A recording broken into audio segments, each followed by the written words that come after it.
Greetings, everyone, and welcome to a long-awaited episode 45 of Endless Conversation Loop. My name is Brandon, and I am talking with my co-host here, who's named... Is that you, Brandon? It's been 84 years since our last recording. There's so much that's happened. You could say that, yeah.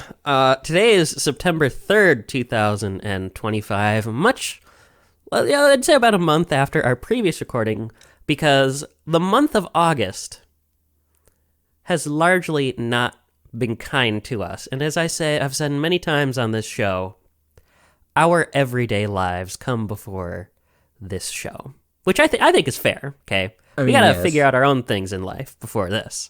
Well, and it doesn't help, too, that, you had vacation that was on, and then I had a very eventful, second half of August, so I'm still in the process of also kind of cleaning up everything after that, which I won't go into details about right now. It's just a lot happened. We weren't able to really record for, how many weeks, but we're back, hopefully. Right. The biggest one that has been kind of the pain in the butt for us has been trying to figure out why Brandon's mic randomly will decide that he can't talk anymore. Yeah. When we're in the middle of a audio call like this. So we're like, okay. Yeah, we were going to record, pull back the curtain. We were going to record this August 8th. So I'd have something to come back and work on after I come back from vacation, which in retrospect, I'm glad I didn't, because on top of that, one of the best parts of a vacation, let me tell you folks, coming back sick. I mean, isn't that just what you want out of your vacation, is to have all this fun and come back with a cold for more time off? Obviously, getting something from the gift shop was not enough. You had to get tuberculosis or whatever you got. I went to the local urgent care around here, which, let me tell you, top tier American healthcare, right? I can't tell if that's sarcasm. Oh, it's absolutely sarcasm, because it's just I was just I need to figure out how to formulate a sentence. Basically, I was told, you have an upper respiratory viral infection. Wow. Which is just a fancy pants way of saying, yeah, we think you have a cold. you suck at breathing. That's basically how I'm hearing. Well, I could have figured out from the fact that I have some respiratory issues right now that it's probably a cold. Now, to be fair, give them credit, I was prescribed some stuff, so that's a plus. But yeah, I mean, between tech issues, sickness, pre-planned time off, your life getting turned upside down. Yeah. August was not the best month for us or this show. I mean, the pre-planned time off, that was about the only positive outside of how it ended. But, I got some positives out of it over the last few weeks. There's been some positives. It's not been a complete wash. That's true. That's fair. It's been, there have been ups and downs, right? Yeah, I got a new deck box for one of my Magic decks. It's got pineapples on it. Wow. I know. That's not the thing. I was like, no, I actually, to kind of catch up at least what's going on my side of things, I actually have a show coming up for the first time in 2 years that I will be performing around my neck of the woods. So when you say a show, you mean you're performing in a play? We're doing a stage reading for The Great Gatsby, and I got put into it because I agreed. One of my old friends from a show I did 2.5 years ago reached out because she's directing it, and she's like, hey, do you want to do this? We're looking for guys to, fill in some of the roles, and I will be playing Nick Carraway in The Great Gatsby for the stage reading, which, if you need context, if you've seen the up-to-date movie with Leonardo DiCaprio, it's who Tobey Maguire plays in the movie. It's going to be kind of a tight turnaround. We only have 3 rehearsals, and the performance is in a week and a half now. So we literally got the cast last week, and then we're doing the show in a week and a half. So it's going to be quick, but it's going to be hopefully fun. I would say yes, that is the definition of a quick turnaround. So do you actually have to memorize lines for this, or? No. So because it's a stage reading, we'll have scripts on like the stage with us the entire time, because it's also only like 2 weeks. If we were going to memorize that, that is like a superhuman feat, and not a chance. There's no way anyone can memorize anything that quick unless you got like the one dude from Suits' memory where he's constantly like able to read and just memorize it. I would think basically memorizing this would have to be your full-time job. Like being an actor is your job at that point. It depends on like how long something goes for. Like I've been in shows when I was working, and you can balance it out. It's just a matter of you got to put the time and effort into it. And a lot of it is more like the last 2 shows that I did, it really came down to more just memorizing it in like sections versus like memorizing the show as a whole. You start memorizing like the first, say, 5 pages for a day or 2, and then you keep doing that, and you just kind of slowly add on to it, because then you're at least keeping everything up to date. You're memorizing everything from start to finish, and then just kind of go from there. And sometimes you're going to, flub a word one reason or another, because it's like, you may say something similar that isn't quite that for whatever. But at least it kind of, with the stage readings, you kind of are able to avoid it. You're more reading and practicing and rehearsing to kind of get more of the feel of what he does. Think kind of like almost like a radio play in a way. I do love me a good radio play, which I mean... This is very similar in that aspect, because you'll have to you still have to act. You still have to know how your character is reacting to what's happening in the scene. Because if you just kind of like monotone it and just be like, "Wild sport, I'm Gatsby," like that's gonna bore people. But we're also, I think, going a little bit above and beyond for this, where we'll have costumes while we're on stage. There will be some minor like blocking moving around the stage, but like it's very minimal. Like this is almost like a play light is the best way that I could describe it.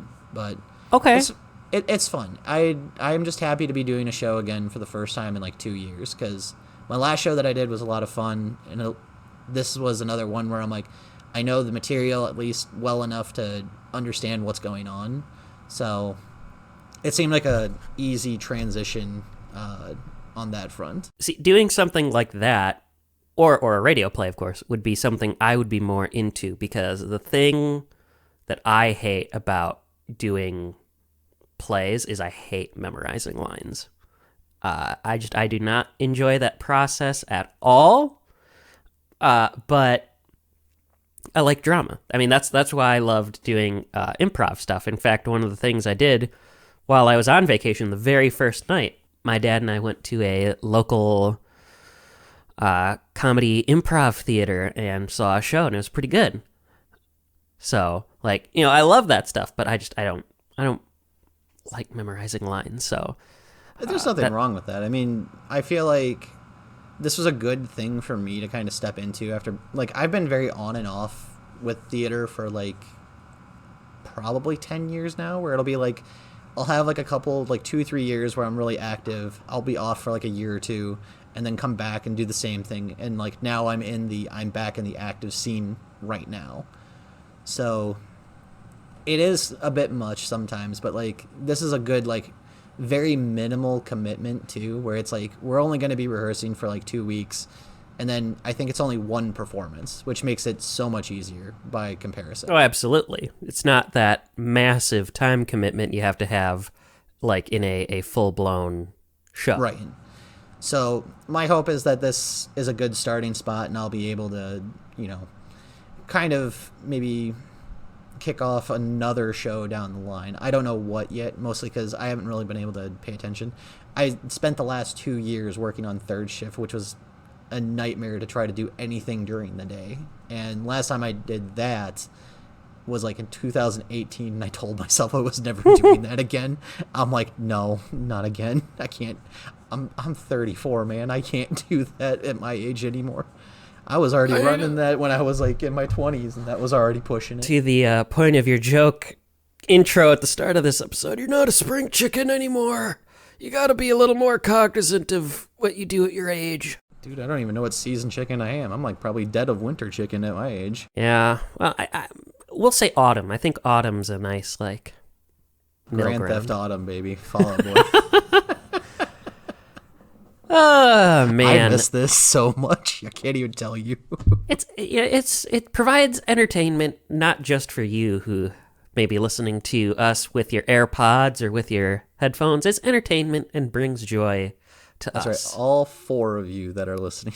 Well, actually, since you bring that up, if there are any new listeners here, our previous episode, which another point of where it's like, man, it sure sucks that we had to take all this time away, because it's like it would be great to build on the momentum of episode 44 being one of our most popular episodes so far.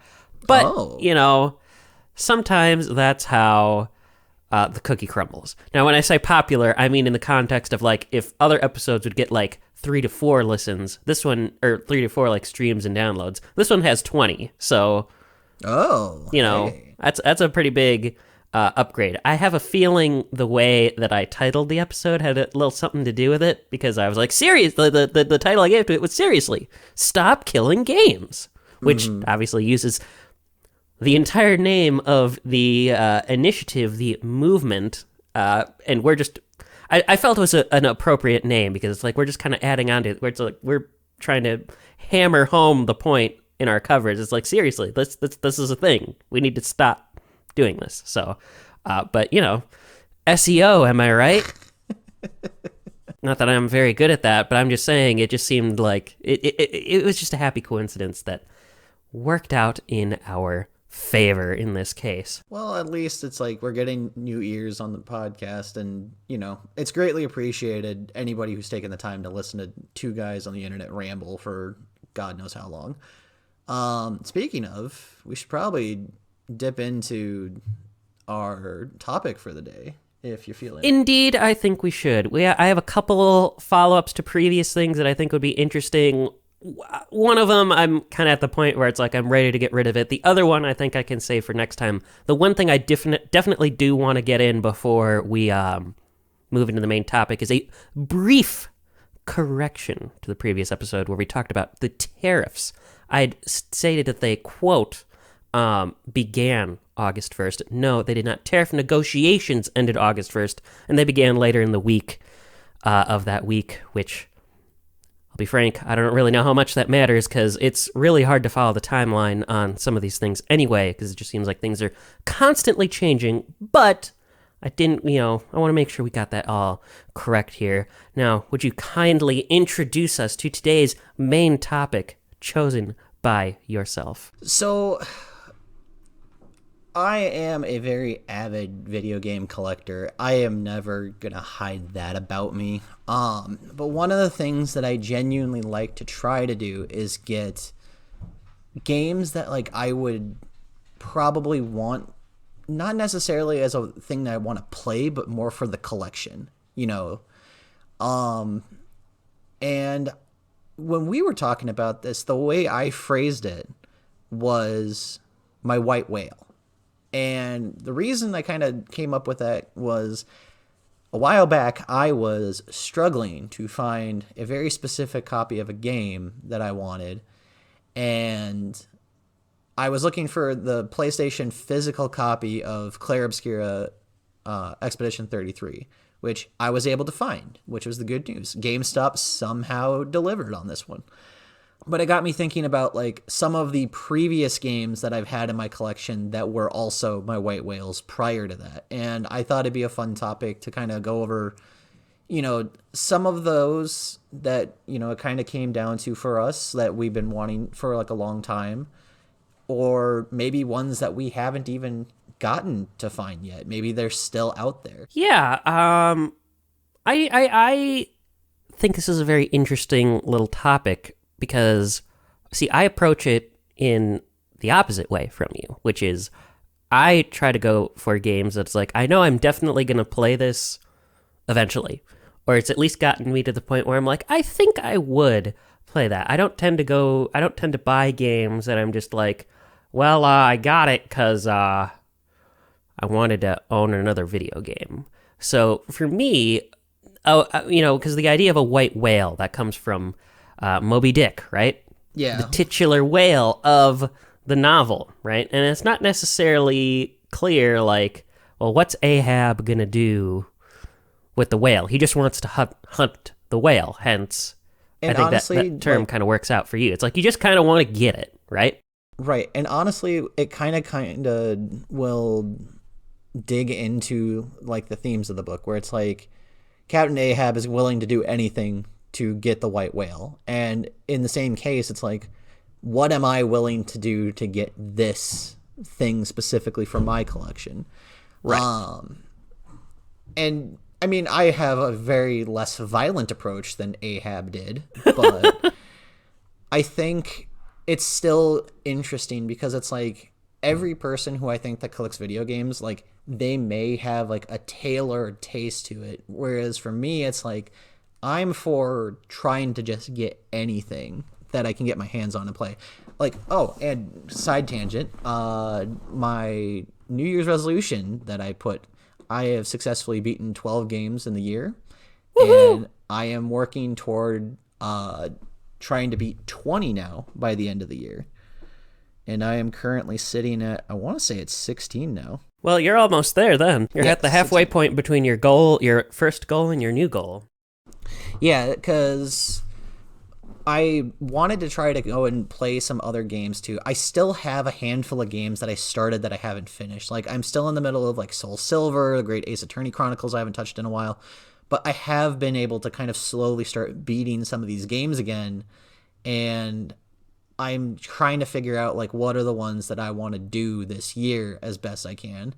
Because I know Claire Obscura was one that I started, but I might have to restart that one just to kind of refresh myself on what all happened because it's been a while. Soul Silver has been easy enough to kind of pick up and put down, and I've played that game enough as a kid that I already know what point A to point B is basically and what I'm trying to do with it. But then there's other games too that I've been like, you know, Backyard Baseball 2001 just recently came out not that long ago, and I quote unquote beat it finally with beating a season on there. It's not necessarily like I'm 100%ing these games by any means, but I'd rather be able to say that I beat these games. And like I was even kind of going through my Steam library recently, and I'm just like, I saw some of the games that like I want to beat for this year, and I don't even know if that's going to happen. Like I have Persona 3 and Persona 4 both on. I'm like, there is no way in hell I'm getting those beat in the next 3 months. I would have to be like putting in work hours for that, basically. Yeah, I was going to say that's going to be a tough one because those RPGs, those Especially are challenging JRPGs, ones. no less. Yeah. But no, so back to the topic at hand. I wanted to kind of go over some of our own personal white whales, the ones that are in our collections, the ones that maybe we're still searching out for, and, you know, maybe we talk a little bit about why those are specifically, you know, the like big ones that we were searching for, like what caused us to be like, oh, I really want to get this game. Right. So I don't know. Do you want to start us off since I prefaced the topic? Yeah, I can start us off here.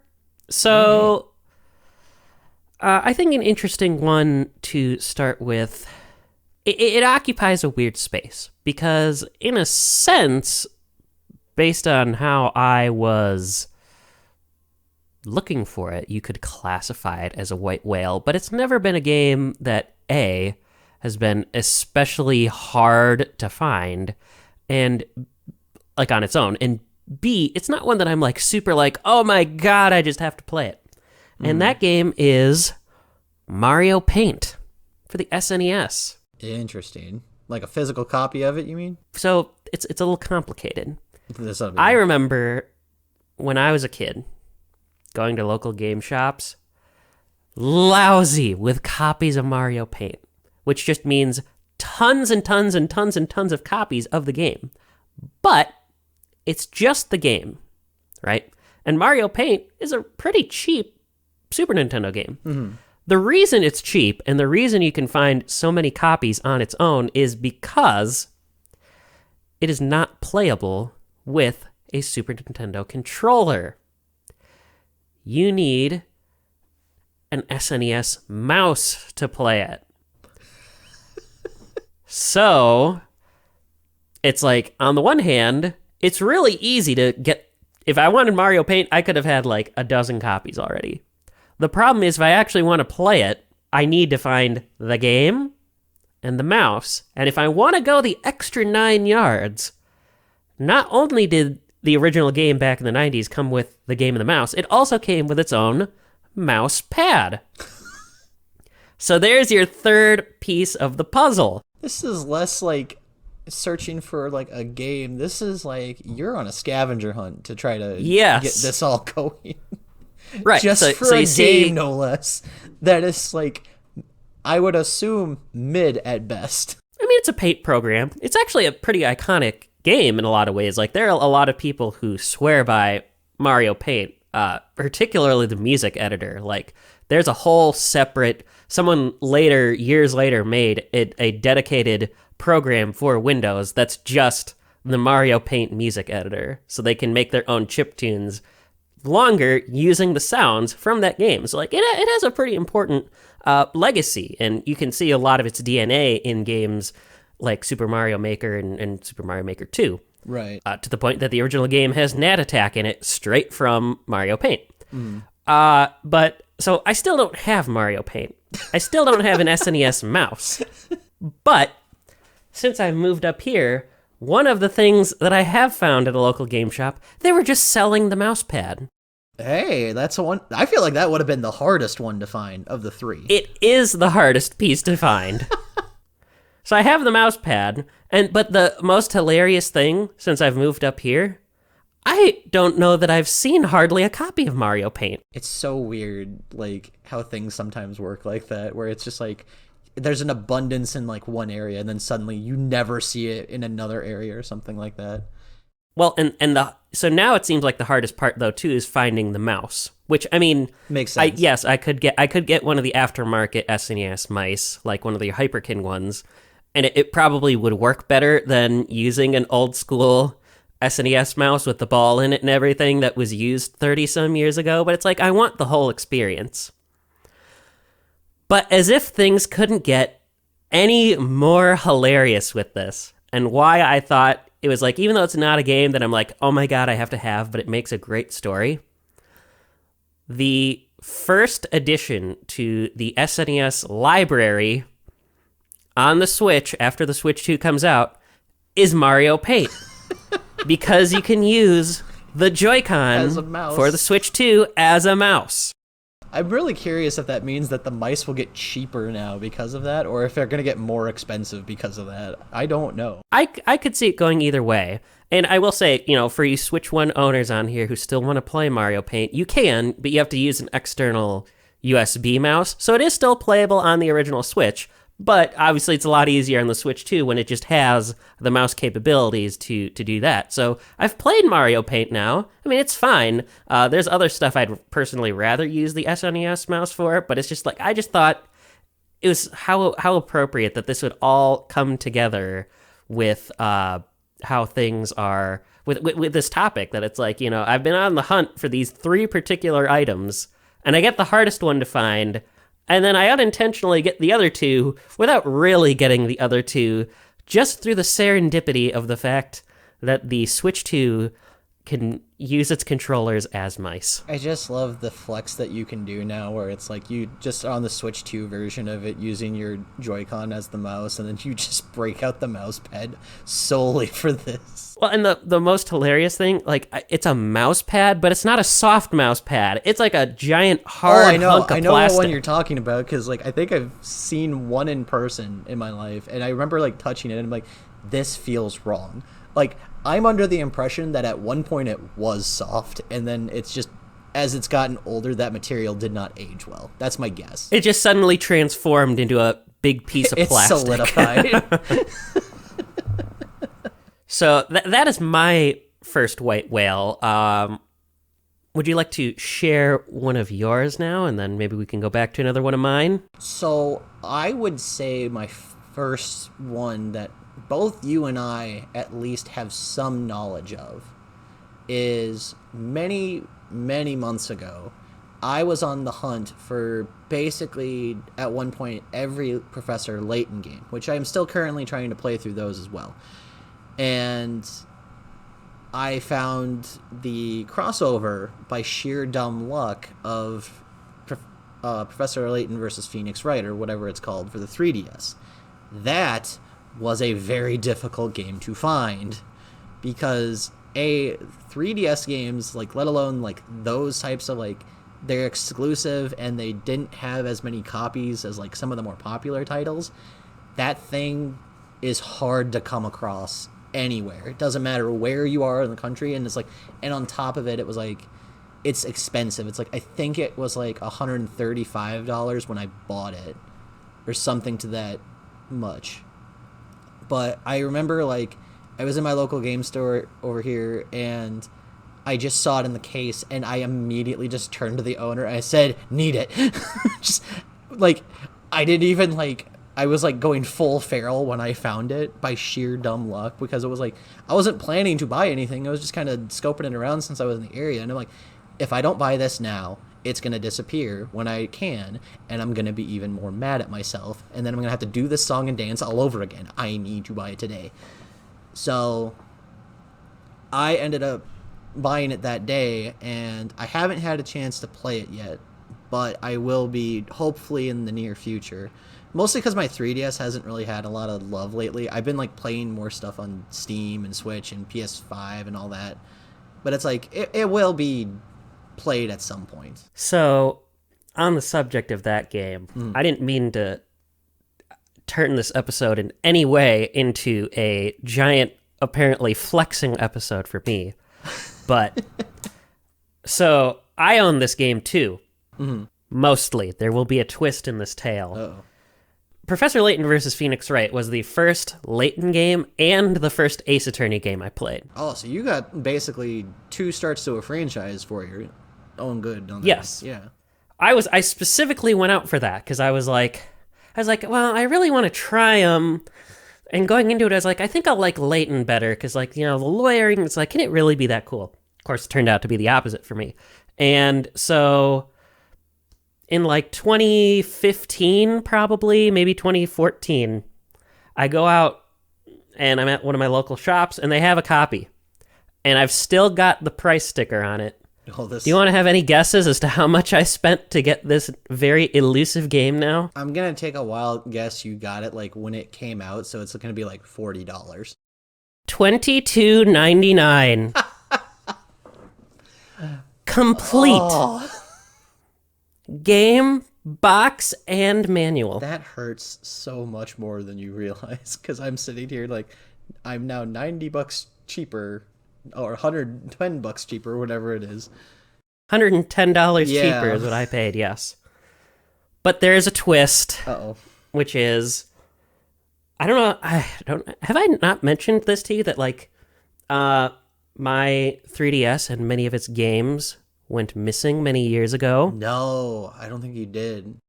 Okay, now I don't really need to go into the whole story with this, but I would contend the culprit of this case is my brother. Okay. He would contend quite the opposite. It's complicated to remember because this was in, March 2020, which had much bigger pressing problems than the loss of my Nintendo 3DS. Yeah. But I still have the box and the manual. I just need the cartridge. Oh. So, as much as it's like a flex in theory that I only spent $23 on this game, and I've been actually going back, and because I'm just like, well, I'm never going to find my original 3DS again, which makes me super sad. But I may as well go back and get a bunch of the games that I've been missing. Mm-hmm. And so obviously this is one that I'm on the lookout for, because I actually would be interested in playing it again. But, I'm not exactly super thrilled about the prospect of spending however much it costs to now get just a copy of the game. So, yeah, the 3DS that I have now, I have a new 2DS XL. Because what I was going to do, I got it straight refurbished from Nintendo. And what I was going to do with it at the time was, because this was before Chronicles came out, so I did the whole thing, because it's super easy to modify a 3DS, much like the Wii. So I was going to do that and play the Scarlet Study versions of the games on there. But then, lo and behold, less than a year later, Chronicles is announced. So it's like, well, I don't need to do that anymore. But, given that I already owned this game in the past and I'm in no extreme rush to purchase a new copy, not to mention neither Capcom nor Level 5 nor Nintendo will make any money off of this, I may go and do, as they say, play it any way that I can. So, Yeah. we'll see. I haven't committed to that idea yet, but what a story for both of us with this particular game. Yeah, that was, I feel terrible. Like, on the one hand, you got it at an amazing price, so you can't really get judged on that, but like, you're gonna basically be paying the same thing by the time you find that loose cartridge. And it's not like I could have known that years later it's going to suddenly be a hyper expensive game. Although it makes sense. Obviously, it would be desirable because people love Layton and people love Ace Attorney. Not to mention, it was the only physical Ace Attorney release on the 3DS in the West. So, Yeah. I mean, just that alone makes it more desirable. Well, it doesn't help, too, that Ace Attorney in particular it has like a hard enough time trying to get physical copies. At least they're better about it now on modern systems. Like, they're on Switch, they're on PlayStation 4, other systems. And they're much more accessible nowadays than when they were first coming out. Because, like, I have a copy, I think it's the only physical of the original 6 that I have that isn't like a trilogy pack, where I have the DS cartridge for Apollo Justice. And I just kind of picked it up off a whim. Like, this isn't like one of the White Whale stories. This just is one of those things where it's like, I happen to have this because I think I bought all the other 5 main entries on the 3DS eShop and just downloaded them there. So I have them on the 3DS, but I also now have them on like 3 other systems. Right, and Apollo was the only one that wasn't on 3DS for the longest time, and then suddenly in 2017, they're like, yeah, we'll finally update it and put it on the 3DS, so... Well, I'm just happy to have the trilogy Ah, packs. man. So to kind of go into your story a little bit, I'm going to kind of pivot a little bit to one of mine for a White Whale that I still don't have currently. And it is sadly not the flashiest game, but it's one that is still eluding me to this day. A long, long time ago, I had some games that like got stolen at a thing at my college campus when we were doing this convention, and I lent out some GameCube and Wii games, and all of a sudden, when I got them back, the discs were missing. I had lost a copy of Super Mario Galaxy. No. I lost a copy of Mario Parties 4 and 5, and I lost a copy of Super Smash Bros. Melee. And then to make it even worse, at some point down the line, this was a completely separate incident, but I had 2 DS games that also went missing, but I still had the boxes for all of those. And I was missing Yoshi's Island DS and Mario Party DS, I think it was. So this past year, I have actually been on the search for loose copies in particular. And my one local game shop here in town, I have actively asked, like, if you get a loose copy of these, please let me know. I will buy that. Because then I don't have to go and try to shell out for all the, stuff in it. Because it's like, I have all the manuals, I have all the boxes, and, I don't really have to worry about it. But there's one game now out of the 6 that is still eluding me. And weirdly, it's Yoshi's Island DS. A game that normally retails right now for about $10. Well, and you know how much I love Yoshi's Island DS because that was my first DS game. I love that my picks are like somehow tied to you, like in some capacity. It's just like dovetailing beautifully today. So, yeah, right now that is the biggest White Whale that I'm searching for actively. Like, it's not saying that there isn't like more expensive games that I'm looking for, but they're not really on the priority list. This is the only one I'm missing where I just want to make sure I have all of it.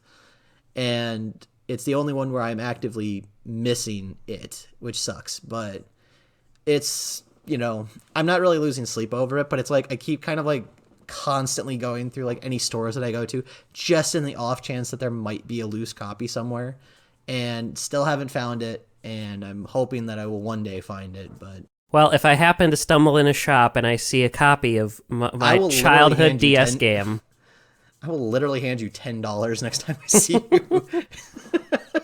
I will let you know that you will have a new copy of Yoshi's Island DS. Brand new used copy. That's right. Brand new and used all at once. It's literally like what they do for weddings. Something new, something old, something borrowed, something blue.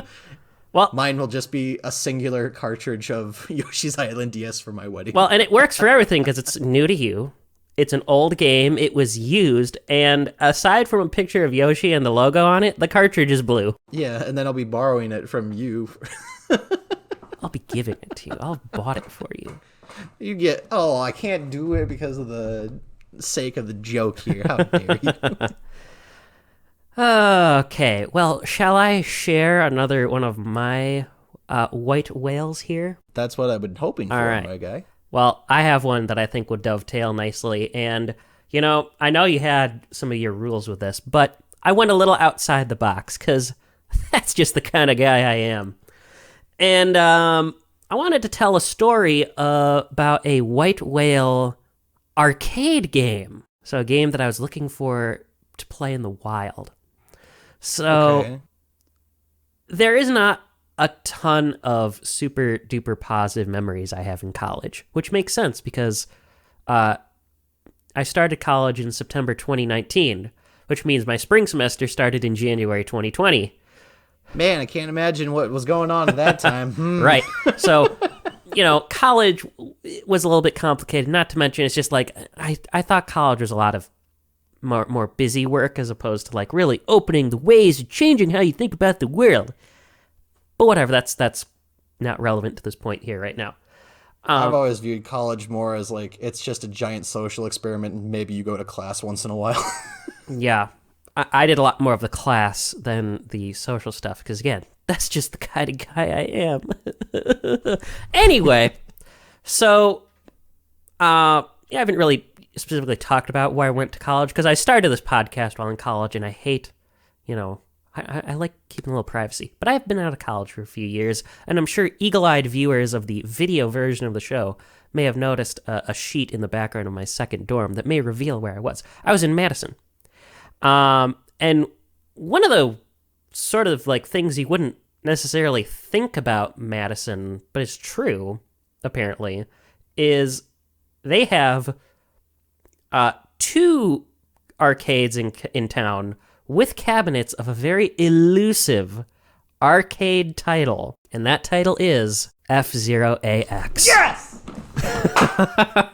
So one night, I went to this arcade in town, got on the bus, got a nice ride over, and they had, at this place, I specifically went to it because they had F-Zero AX. What I didn't realize is not only was it F-Zero AX, it was the deluxe F-Zero AX. Oh!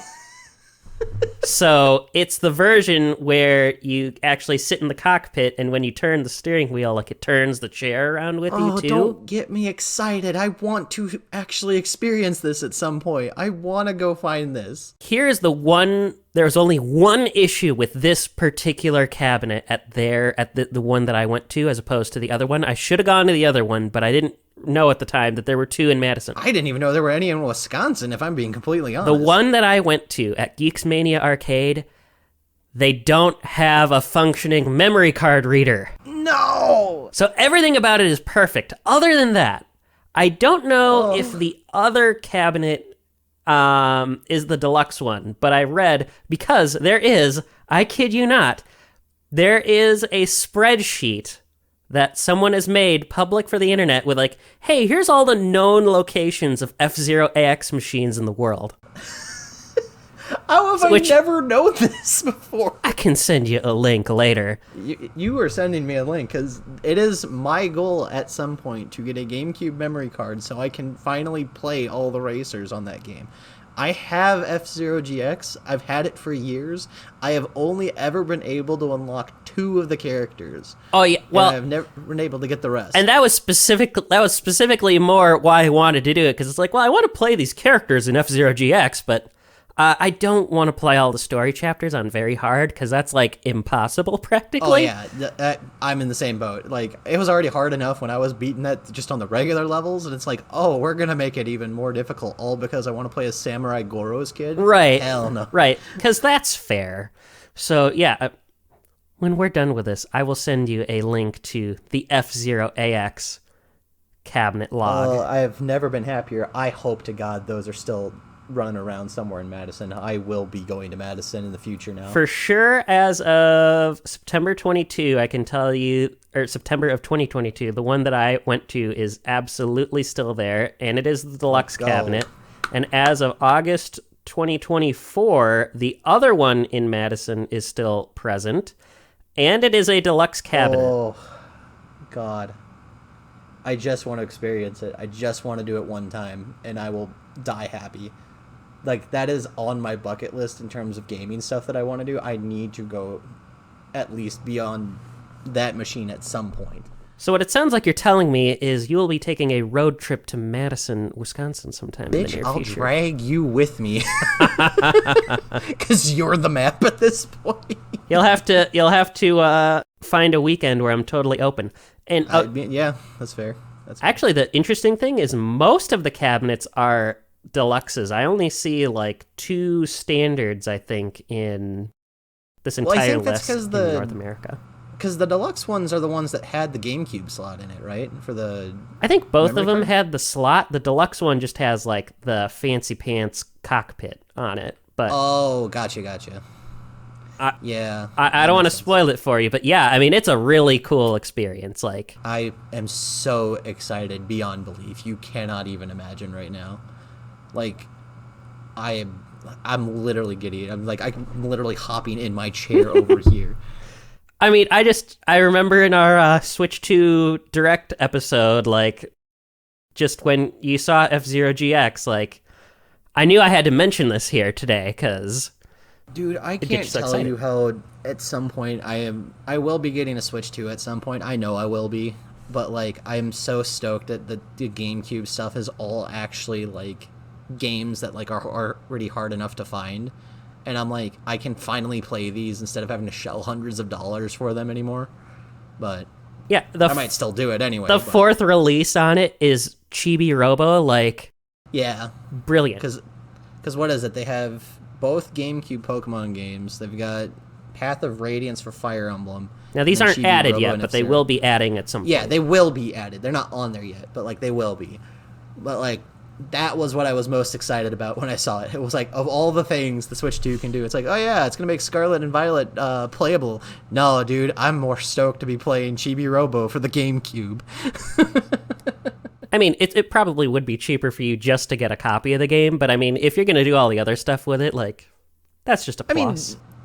The way I'm viewing it is, like, I'm going to get it anyway because there's a lot of new games and then some of the older games getting better quality of life updates and whatnot.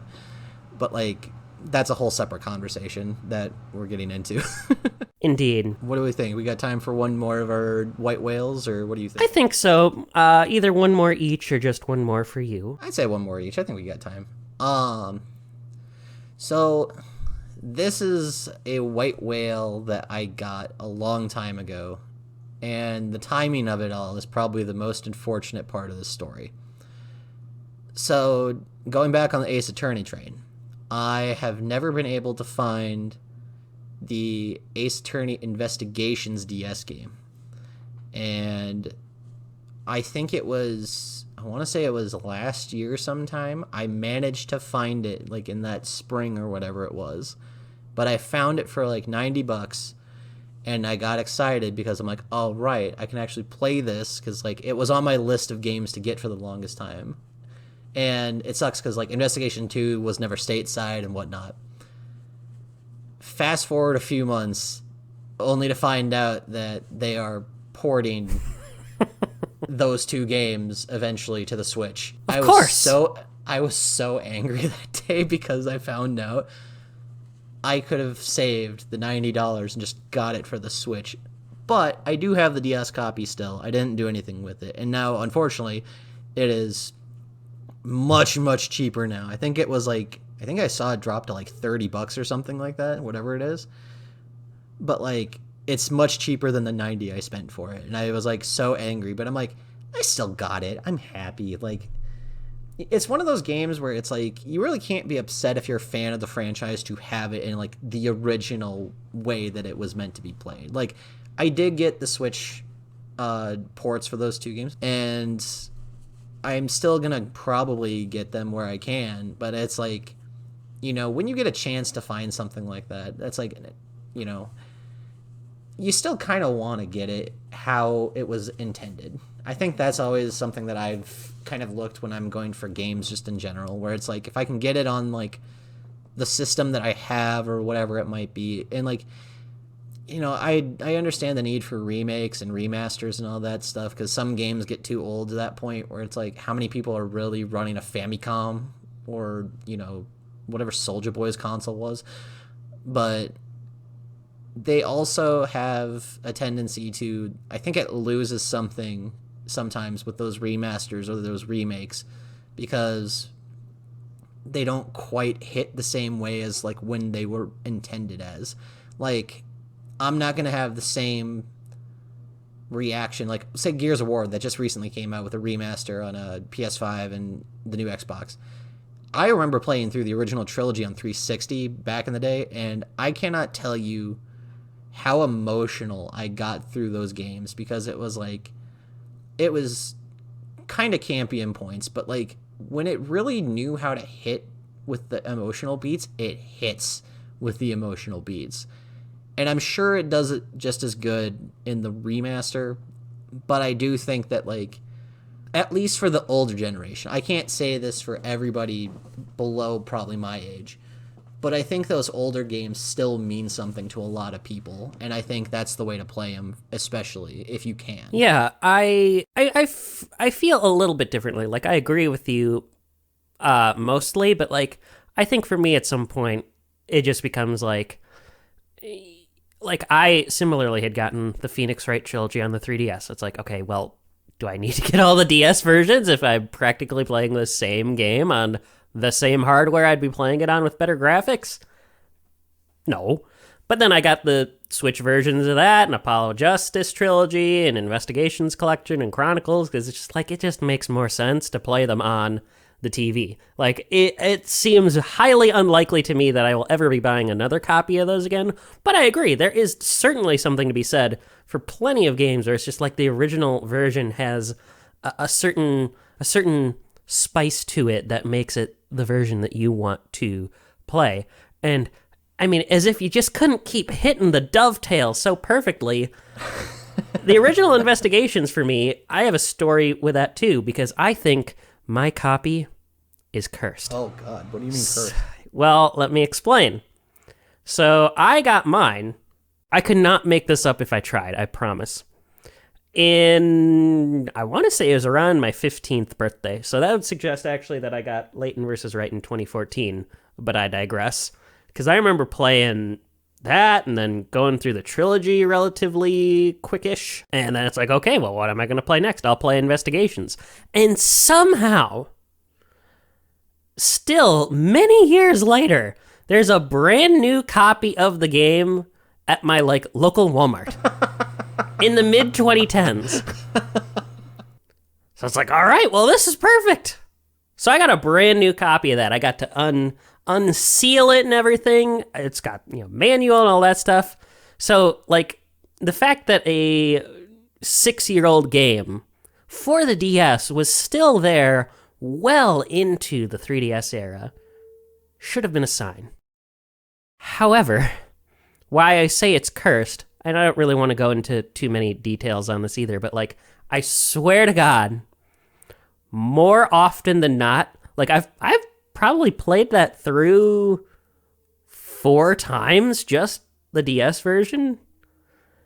And 2 of those 4 times, I have had some horrible thing happen in my life while I've been playing that copy of the game. I love how... Okay, so are you familiar with like the Mountain Dew theory? I am not. Could you explain? So there is a theory where when certain Mountain Dews come out, something massively like world changing happens. For example, when Code Red was coming out, The 9/11 attacks apparently happened around then. That's just a example. Like, hang on, I'm gonna pull up. There is a whole thing to See, I was feeling this was maybe a little bit more like monkey's paw kind of deal, you know? Where it's like, oh, on the one hand, I got this game and I wanted to play it and I love it, but also it occasionally comes with these terrible curses.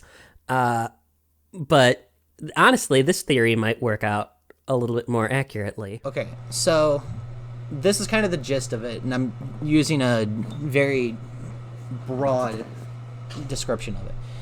So it first made waves this past February, where they're talking about how the release of new Mountain Dew flavors typically links to several major tragedies that happen.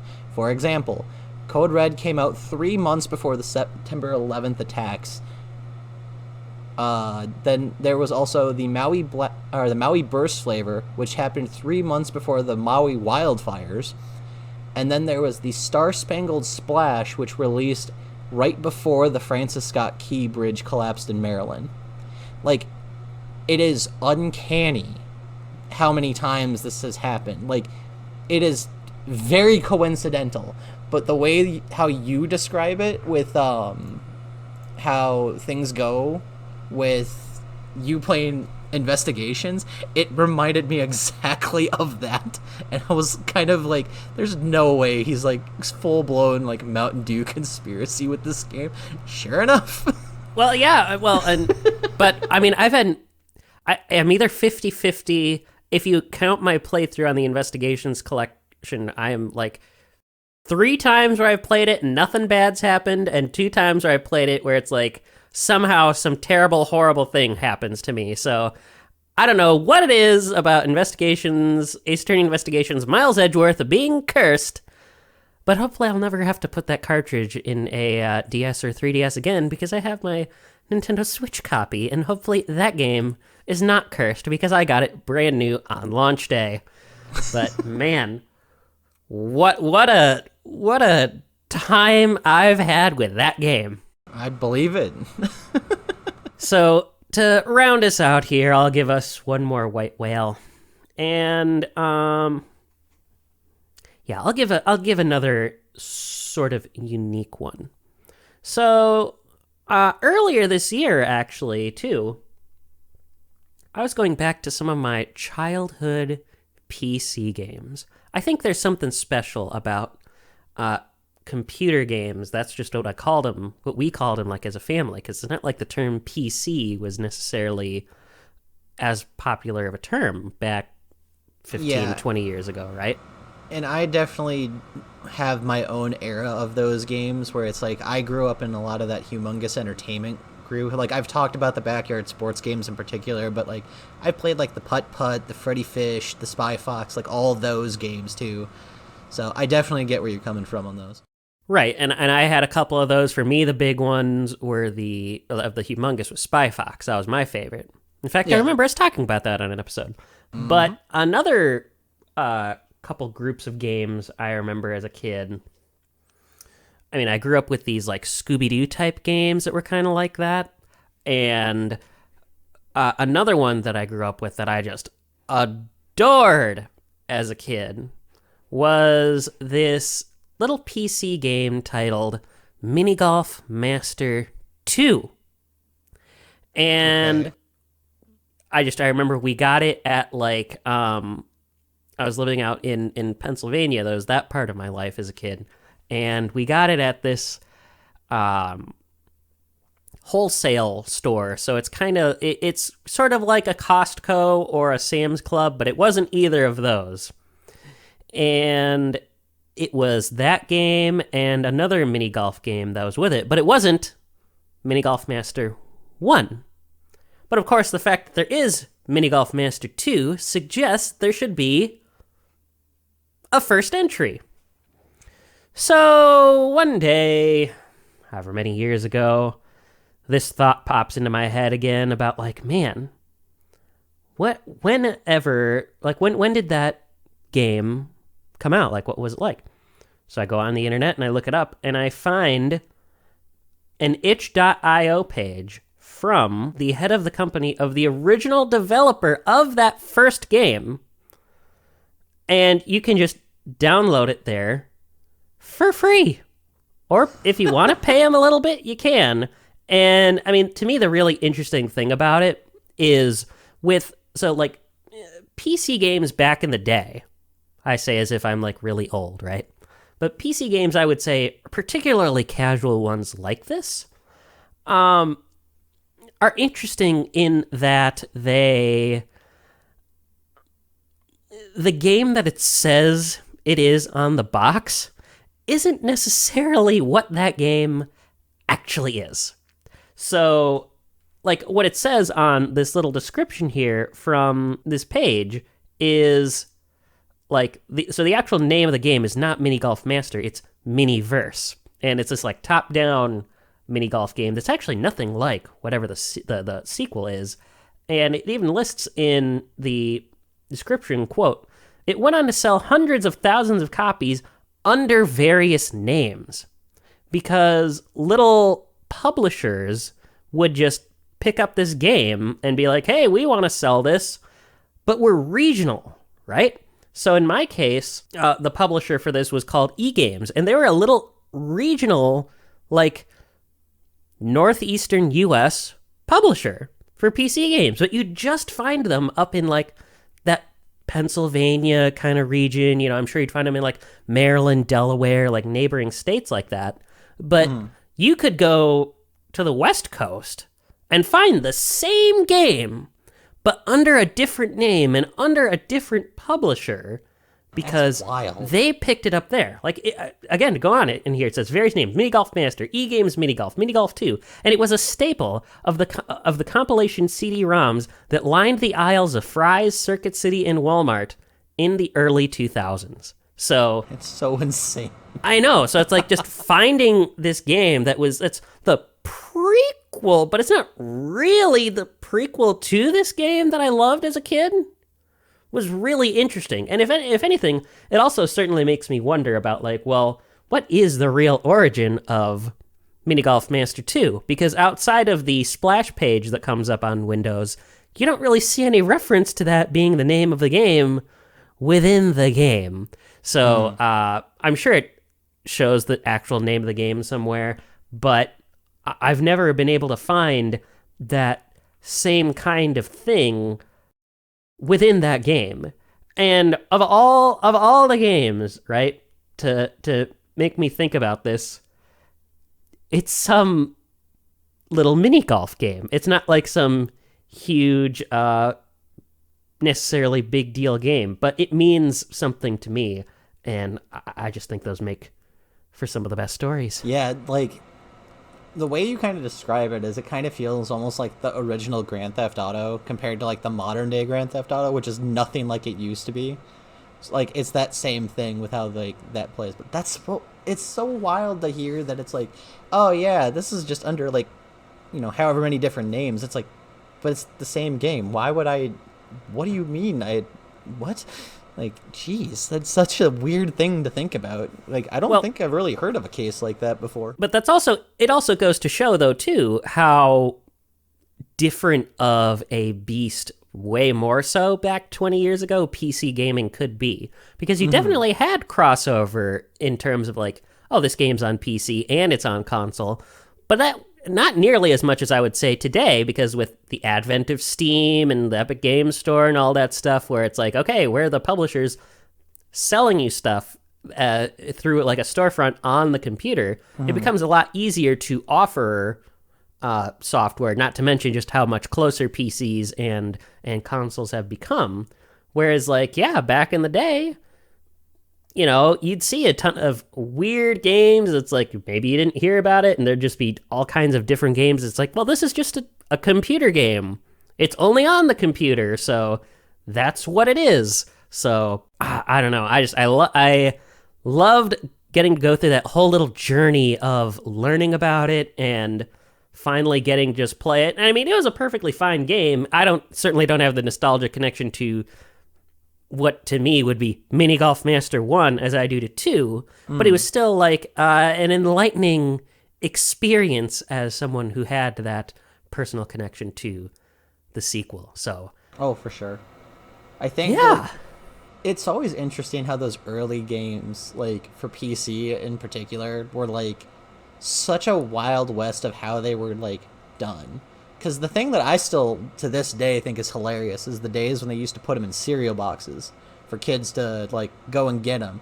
So like I remember when I was a kid, we got like the Game of Life, we got Clue, we got like Chex Quest, we got Amazon Trail 3 or whatever it was. Like, and it was all from cereal boxes. These were full in games that all you had to do was buy, you know, like this like $3-4 box of cereal. And to me, the wildest one still was Clue, because that version of Clue, I kid you not, it had a whole thing where like when you made an accusation, what it would do is it would play you in a first person point of view scene of you getting killed as if you're the victim. This is the thing that traumatized my childhood because I still have literal like nightmares every once in a blue moon of getting like those scenes like popping in my head at the worst possible time, where I'm like, someone's getting hung, someone's getting shot, someone's getting stabbed, someone's getting beat with a candlestick. Like, that is traumatizing for like a 9-10-year-old like who doesn't know that like that's how this whole thing's gonna go. It's like, I just played Clue as a kid because I'm like, oh yeah, this is Clue, blah blah blah. No, we're gonna traumatize a whole group of people for that one. I love board games. Oh, so, I mean, suddenly murder. I mean, it is about murder, but like I wasn't prepared for this to be so realistic in this pre-rendered cutscene. That's the wildest thing. It's like, so for $4 you could traumatize your children from a box of Cheerios is basically how it came out. Like, I found that recently because I was curious, because I'm like, I wonder if they're as bad as I remember it. And then all of a sudden it was like, oh no, I had this as a kid. It's like, I don't know what was more traumatizing, that or like in the Game of Life where they had the characters where they looked like bobblehead with teeth is basically how I saw it. Oh, that's a gross thought.